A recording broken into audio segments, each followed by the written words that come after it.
Kevyn Adams goes defense with the 9th pick of the first round. Radim Mrtka. Let's talk about the newest Buffalo Sabre. Coming up on Locked On Sabres.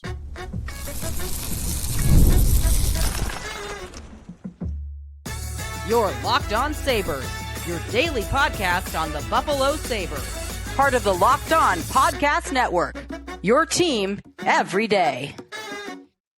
What is up, everybody, and welcome into this edition of the Locked On Sabres podcast, and thanks for making us your first listen every day. We are free and available wherever you get your podcast. You can check us out on YouTube. Be sure to like and subscribe the show there, and you can also hit us up on our text club, and you get some breaking news alerts as well. Join subtext.com/LockedOnSabres. Today's episode is presented by Gametime. Download the Gametime app, create an account, and use code LOCKEDONNHL for $20 off your first purchase.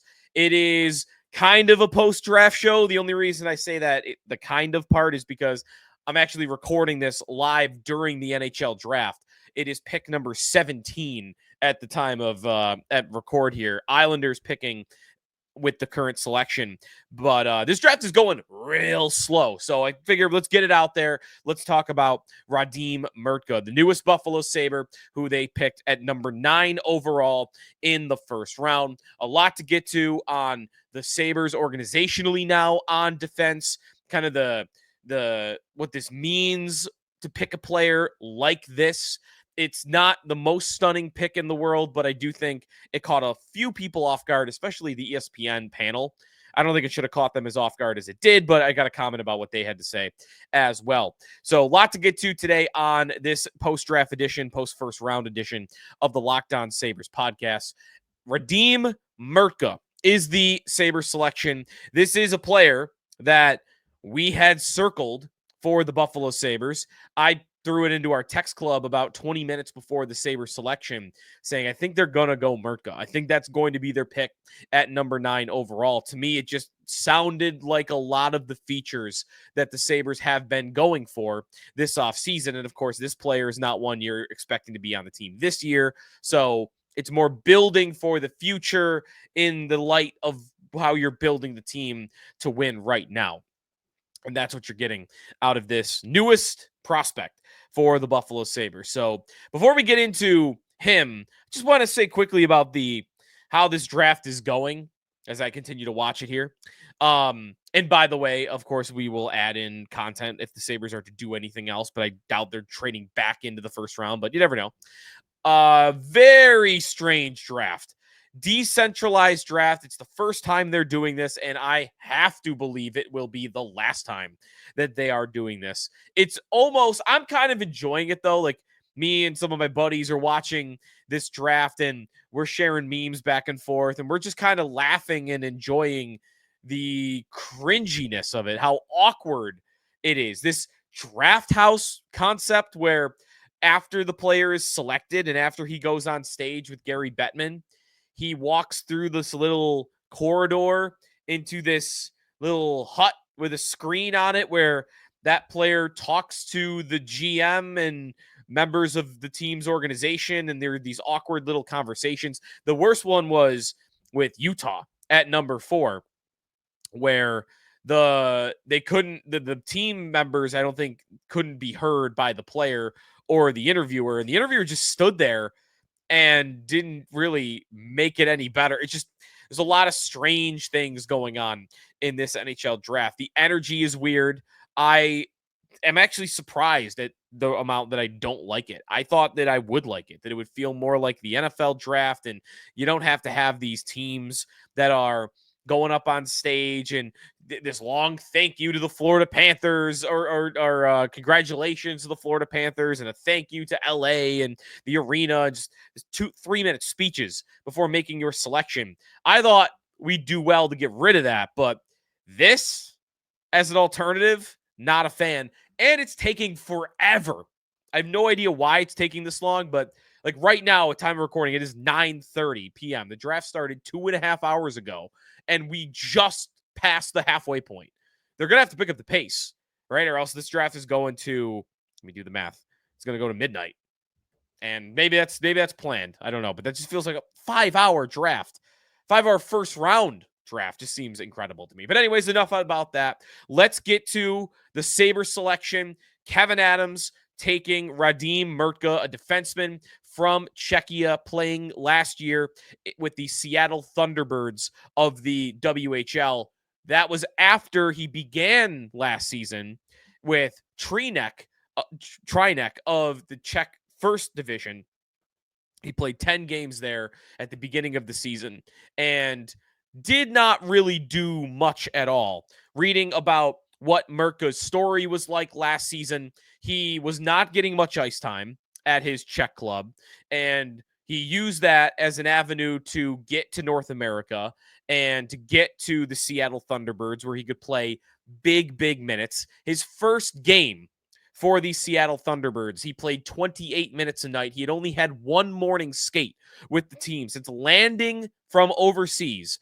Could not even understand anybody. No one could understand him because he did not yet speak the language.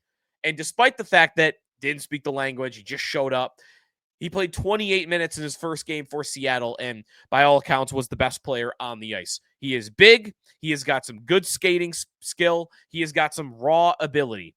This player at 6'6", 218 pounds, one of the biggest players in this draft and might go down as the biggest player that is selected in the first round. Right shot defenseman. He is a early birthday, late birthday, June 9th. So he's one of the younger players in the first round, just turned 18 earlier this month. Mrtka is a lot of things, but what you're going to see immediately is the size. This is a big player.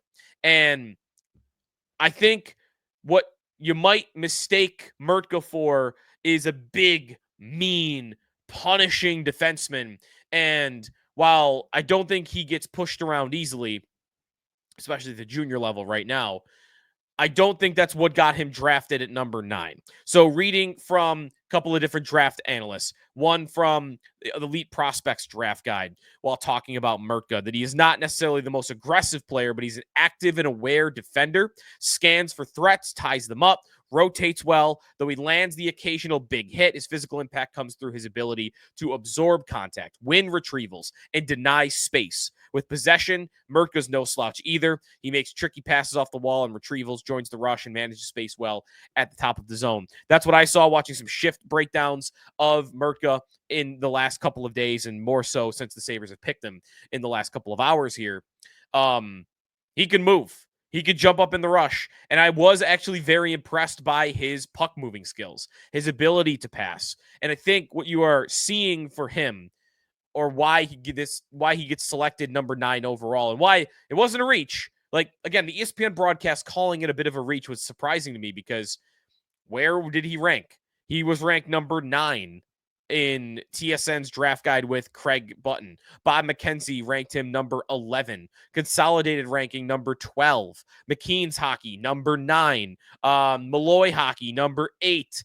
I mean, nobody really had him ranked any higher than lower than 14th. Everybody had him right around this range. And the reason for that, more than just the size, I think, is the potential for him to be a top pair defenseman with a super skilled partner. That is what I see him as. The perfect type of partner for a Rasmus Dahlin, a Brent Seabrook to Duncan Keith, perhaps. One comparison, there's been a couple of good breakdowns of him as a player and who he kind of reminds people of.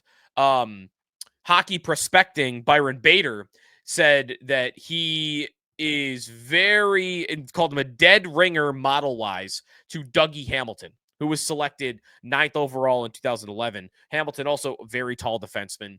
Again, not the most physically imposing player, Hamilton. He is also 6'6". He also went 9th overall in that draft. And he's not a guy who's put up crazy points. He had one 74-point season. Otherwise, he never had more than 50. He's always been between 40 and 50. He has a good shot because of his size, and he has scored double-digit goals 8 times.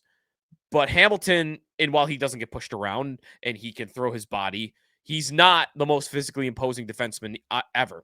But there is skill there. And that is, I think when I saw that comparison, I thought that's a really good one. That is what Mrtka looks like, at least in his junior tape with the Seattle Thunderbirds. So to me, when I think of Mrtka, he's the perfect defensive partner for a supercharged, skilled line mate, because stay-at-home defending, the size part of it, could do the dirty work while also having the talent to match his partner, so that if you're trying to maintain an offensive zone time, that if the puck comes to you, it doesn't just die on your stick. You're not just going to chip the puck into the corner and lose possession. You're going to be able to move around a little bit. You're going to be able to read the ice, and that gives your partner more opportunities to make plays himself. So I think that he's the perfect number 2 defenseman if he hits his ceiling. And that's a big if.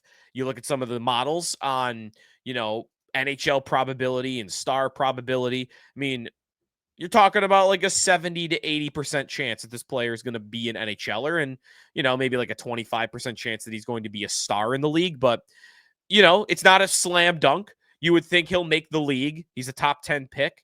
He should. He's big enough where he'll get a chance. And there should be enough skill there where he's going to be an important player in the NHL. But again, draft can be a little bit of a crapshoot, and we'll have to see how he develops in the coming years. But again, this is a big defenseman, a right shot defenseman, and I want to get to how he fits into the Sabres organizational depth chart and their organizational timeline, because I think both of those questions are a little interesting for this player. That's coming up here on a draft edition of the Locked On Sabres podcast. Today's episode of Locked On Sabres is presented by Gametime. Have you ever decided at the last minute to head to a ball game with friends or family? I mean, I'm thinking about doing that coming up in a couple of days. Just drive up to Toronto. Maybe it's game day, and you suddenly realize you want to be in the stands. It's exactly when Gametime comes in. It's the easiest way to grab last-minute tickets without the stress. With the money you save on tickets, you could splurge on food, drinks, merch, even invite a bigger group to come if you want. Gametime makes it possible. Gametime makes buying tickets fast and simple. Prices on the app actually drop the closer you get to first pitch, and you got incredible last minute deals, clear seat views, and a lowest price guarantee that takes worry out of buying. Take the guesswork out of buying tickets with Gametime. Download the Gametime app, create an account, and use code LOCKEDONNHL for $20 off your first purchase. Terms apply. Again, create an account, redeem code LOCKEDONNHL for $20 off. Download the Gametime app today. Last minute tickets, lowest price guaranteed. Back on the Locked On Sabres podcast, Radim Mrtka is a Buffalo Sabre. At least he's in the organization. We'll see how long it takes him to get here. Before we get to that question, how about how he fits in? What is most interesting to me is the debate, if you will, of what were the Sabres' needs going into this draft. Because right after the Sabres made the pick, they go to the ESPN panel. You got John Buccigross, you got Megan Chayka, you got Emily Kaplan, and you got Kevin Weeks. And they were in a highlight package. I believe Emily Kaplan was the one that was speaking, who was critical of the draft pick, saying, and really the genesis of that criticism was the Sabres are all set on the blue line. You got Owen Power, you got Rasmus Dahlin, you've got all these guys at the NHL level. You don't need to draft another defenseman. And to me, I think that is a way oversimplified way of looking at it. And I think if you look at it at a deeper level, you get to, no, this was a need for the Buffalo Sabres. It is a long-term need, because they might be top heavy at that position, no doubt. The Buffalo Sabres have two of their most talented players on the blue line, Rasmus Dahlin and Owen Power. And those two are locked up long-term. You'd hope neither of them going anywhere for a long time. That's a strength of your hockey team. Those two guys at the pinnacle of your blue line. They are not all set behind that. Bo Byram, who we'll talk about in a minute, has not yet been traded, but we still fully expect that he's going to be traded. Michael Kesselring, I like the player, and I'm optimistic about his potential coming over from Utah. But that's not a slam dunk that he's going to be great for them or a second pair power defender partner. I think he will, but let's see it. He's not yet played more than 17 minutes a night in a given season. He's only played 2 years in the NHL, and the Sabres are betting on a jump from him that has not yet happened. That's not all set. That's a good idea, but that's not all set. Matthias Samuelsson should have been bought out by now, and that's not going to happen, but hopefully he will be traded sometime soon, and he's not somebody you can rely upon at this current time. Jacob Bernard-Docker, that's a 7th defenseman, and that's the end. Connor Clifton, last year of his contract, I would buy him out too, probably. And that's the end of it. So I got 2 sure things in the NHL, and everything else, assuming they trade Byram, is kind of flimsy, right? Then you get down to the prospect level on the blue line, and there's really nothing going on. I mean, Ryan Johnson you should write him off as being a impact player at the NHL level. Maybe he develops into a guy that could be a 7th defenseman for you, but he's about to be 24 years old in a month. Like, he better get rolling on even that 7th defenseman status if he ever wants to be a full-time NHLer. So can't count on Johnson to be an impact player. And he's, again, 24 now. Nikita Novikov, like that is a name that is interesting to me. And maybe there is a possibility that he is going to be an NHL player. I think he's got that potential. But he's a little older too, 21 years old. He'll be 22 when they get to training camp. And I've got a couple of years of sample in Rochester that look pretty good, but not so overwhelmingly good that, like, oh, we got to rush this guy up here. I think he's got a chance. But that's about it, a chance. And past that, other than Novikov, maybe you get lucky with somebody somewhere along the way. Maxim Strebak was a 2nd-round pick of the Sabres last year. Maybe it's him. But other than Novikov, I don't see a player at the NHL in the organizational depth chart that I would project to make the NHL. And even with Novikov, as I said, it's I'm giving him a lot of credit if I even call it 50-50, I think. So right away, Radim Mrtka shoots to the top of the list as the number 1 prospect in the Buffalo Sabres organization, and I don't think it's particularly close. If Kesselring doesn't turn into what you hope as a second pair guy, or you trade Byram, or Samuelsson continues to play for them and continues to play poorly, or Jacob Bernard-Docker just continues to be a 7th guy. Like, it's really all about Kesselring, right? Like, the big if Kesselring doesn't turn into something, you're going to need some help. You're going to need help to be on the way. This could be that. And even if Kesselring works out, you'd probably like to have a long-term future Dahlin partner in your organization if Kesselring could be your power partner. And that is the potential that you are getting out of this trade or out of this draft selection with Radim Mrtka. So I like where he fits. Now, the timeline is the one thing here that is not my favorite. I like the player. I do like the puck possession skills. I like the passing ability, the size. I think the only drawback is it sounds like he's going to be a little bit of time. A project, if you will. Let him grow into his body. We've had the conversation a lot this year about Owen Power and his man strength, right? Because that's the term Lindy Ruff used in the middle of the season, that you can work in the weight room all you want when you're at that age, but there's a certain level of maturity growing into your body that you need before you could take that giant step. Power has all these other abilities that allow him to make an impact anyway, because he's such a good elite passer and sees the game really well. Like, there's another level of ability there for Power that allows him to be a good player without yet growing into his body. I don't know if that's going to be true of Mrtka. I think Mrtka is going to be somebody you're going to want him to get stronger before he ever arrives at the NHL level. You're going to want his skating to improve a little bit.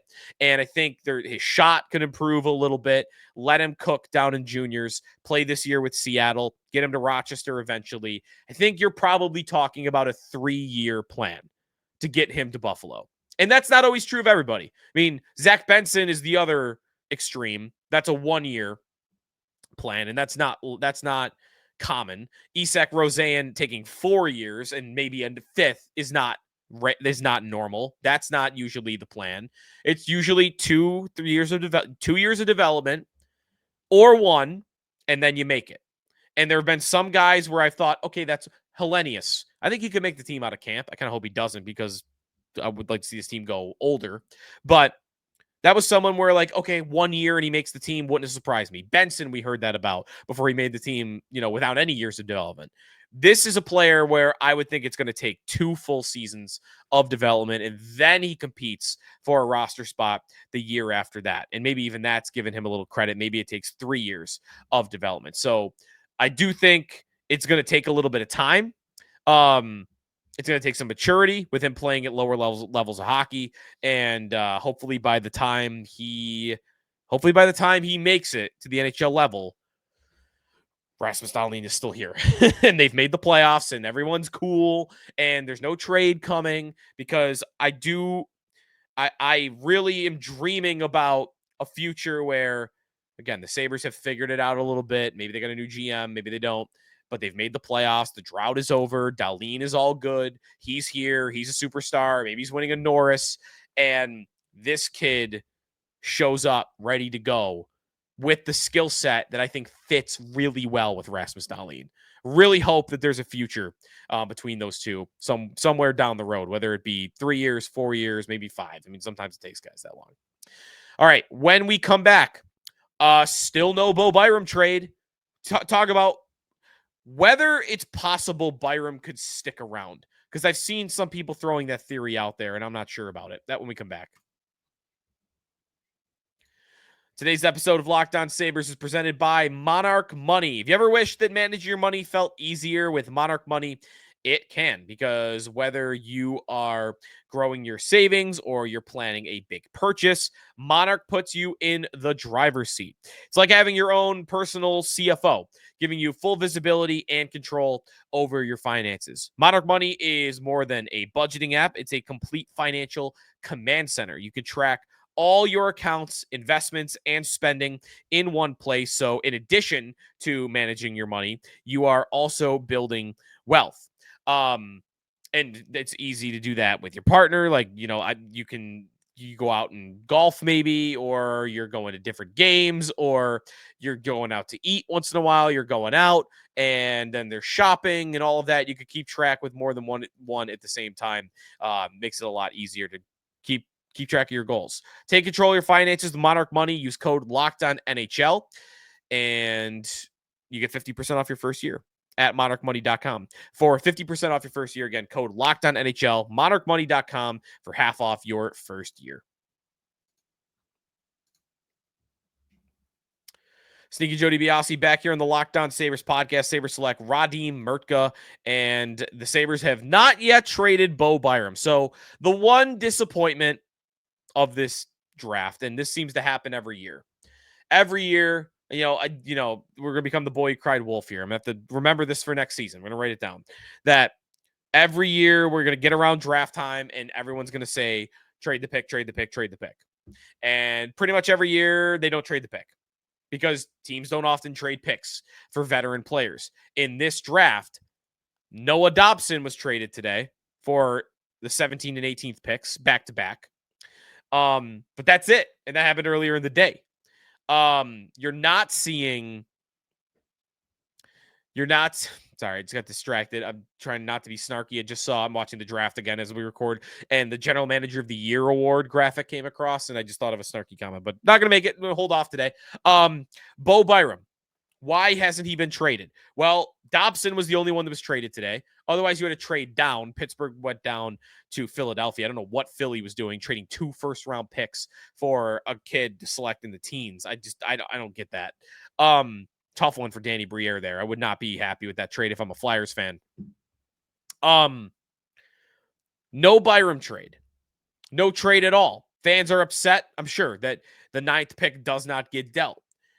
The theory has been thrown out there by a few people in the media, the national insiders that are wondering about the market for Byram. I think Friedman mentioned this as a theory. What if the Sabres don't like the trade market for Bo Byram? What if it's too soft for them and they don't like what they're seeing? should they hold on to him and try to get him to sign a contract? You're kind of in a similar position to JJ Peterka, a little less control over Byram for the long term. Is it worth hanging on to Byram? And to me, the offers would have to be pretty tough to not move him off your roster, because Byram, I just don't see as a need right now. I don't see him as a player that would really make a large impact for the Buffalo Sabres because of the three guys now in the top four, where if Kesselring indeed can be their number 3 defenseman, I don't think you need Byram anymore. Byram doesn't play power play. Byram is your Dahlin partner. That's where he plays at his best. I don't need that as much as I need my Owen Power partner. And I think you have a lot of sample size that shows that Byram and Power do not work as a pair. So sure, if he was under contract and I didn't have to worry about that and he wanted to be here and nobody was offering anything of substance, yeah, I keep him and I play him on my top pair with Dahlin. And sure, on paper, Dahlin, Byram with Power and Kesselring looks like a really good top 4. I just think it's an unnecessary surplus. I don't think you need Byram. What do you need him for? You don't need him for power play. You don't need him for the defensive game. You don't need him to play shorthanded, kill penalties. Like, again, he can make an impact. He could score some goals. But if I'm trying to fill out, my needs, Byram doesn't really fit that. Now, a big difference, though, to me between him and JJ Peterka is I think Peterka is a legitimately great hockey player, legitimately good hockey player, at least, to give him that. And Byram, I think there's a much bigger question about that. If I was more sure, Byram is really good. He's not a need. They don't need him, but he's really, really good. Then I'd say the same thing I said about Peterka, which is you hold on to him. You hold on to him. You don't let a value like that go. But with Byram, there's so much more evidence that he's not as good as his numbers show, like the point numbers, and that he's a Dahlin merchant. And if that's true, then I think the sooner you're able to trade him for anything that could help you, I think I would do that. So I'm hoping they could still do well on this deal, and I'm not a fan of the idea of bringing him back. It, again, would have to be, if someone's offering a late first-round pick, I don't do it. Anything more than that, I get a middle-of-the-road NHL player and a first-round pick, I think that's about where I start saying yes. That's where I'm at with Bo Byram. To me, this best idea, though, is still to package him with a pick, and then you trade that way. All right, it's late. The draft is still ongoing. Sabres should be done for the night. Kevyn Adams will speak a little bit later on. We'll talk about it this weekend. See what the Sabres do on day 2 of the NHL Draft, which will come tomorrow. By the way, very quickly, because I got a couple texters asking. Radim Mrtka, there's a picture that was going viral from Stephen Ellis of Daily Faceoff it's a picture of Mrtka looking miserable at the podium, wearing the Buffalo Sabres hat and the Buffalo Sabres jersey. And it was kind of like, oh man, we're going to start this up already. Players that want to be here, right? Like, look how miserable. He looks like his cat died at the podium. Now apparently that is just kind of his demeanor a little bit. If you're also a Bills fan, you might remember Stephon Gilmore, who did not smile when the Bills picked him, but he also never smiled in his career ever. It's just kind of his, it's kind of how he conducts himself. And maybe that's Mrtka a little bit, but then Matt Beauvais tweeted a picture of him smiling on the Zoom call, wearing the Sabre stuff and how excited he is. So if you see the viral picture of Mrtka looking miserable, you don't have to, you can make your jokes. The Sabres deserve all the snark in the world. So if you want to make fun of them for it, I feel like that should be fair game. But know at the same time that he's not, I don't think he's miserable. He looks, completely fine and happy in the Zoom call. I think, again, it's just kind of, what happened. It's just maybe his face a little bit and how he just kind of looks. That just, some guys, that's the case. You don't want to read too much into it. James Cook was one of those guys too. James Cook, when he got drafted by the Bills.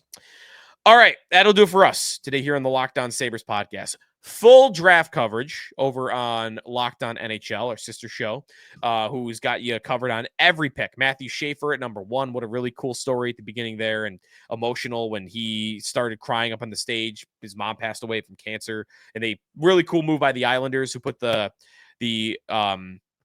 cancer ribbon on the jersey. So, they'll talk about Schaefer on the podcast and all the moves that got made during this NHL draft. So check it out, Locked On NHL, wherever you get your podcasts. And we'll talk to you after day 2 of the NHL draft to see what the Sabres do in rounds 2 and beyond. Here in the Locked On Sabres podcast, part of the Locked On Podcast Network, your team every day.